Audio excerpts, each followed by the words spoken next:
I won the biggest lottery prize in my state's history, $384 million, but I decided not to tell anyone. I wanted to test my family, so I called them pretending to be broke and desperate for help. My mom hung up without a second thought. My brother called me a failure. But my little sister got in her car and drove almost 200 miles, using the last $500 she had. What I did after that changed everything. When I saw the winning numbers on the screen, I didn't scream or jump. I just sat there, staring at them, while my hands started shaking so hard I dropped the remote. $384 million, the biggest jackpot in our state's history. My name on that ticket. For about 2 hours, I didn't move. I kept checking the numbers, refreshing the page, whispering the sequence like it was some kind of code that might vanish if I said it too loud. When it finally sank in, I didn't feel joy. I felt fear. The kind that crawls under your skin and makes you question everything you thought you knew about people. Because I knew my family, and I knew what money did to them. Growing up, money was always the thing that decided whether we were fighting or pretending to love each other. My mom used to say she'd rather die than be poor again,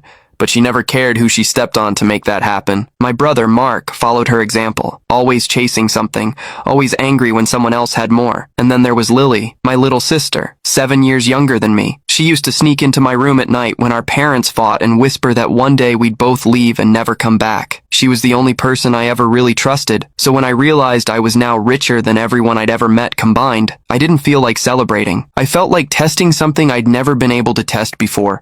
Who actually loved me when I had nothing to offer. That's how the idea started. The next morning, I put the ticket in a small fireproof box and locked it inside a storage unit under a fake name. Then I called my mom. I told her my business had collapsed, that I was behind on rent, and that I didn't even have money for food. She didn't even hesitate. She said she couldn't help and hung up before I could finish the sentence. Mark was next. I told him I'd been evicted, that I needed a place to crash for a few nights. He laughed and said, "Maybe now you'll learn to stop pretending you're better than everyone." Then he blocked me. When I called Lily, she didn't say anything at first. Just silence and then, "Where are you?" I told her I was in a motel near Springfield, that I didn't know what to do. She said she'd be there soon. It was a lie, of course. I was at home, sitting on my couch, phone in hand, waiting to see what she'd actually do. 4 hours later, she texted, "I'm halfway there. Please don't go anywhere." I froze. I asked her how she was coming. She said she was driving. I knew she didn't have much money left. She'd just quit her job a week ago to start nursing school. I asked her if she could afford the trip. She said she'd use what she had left. 200 miles, $500, just to check if her brother was okay. I sat there staring at my phone,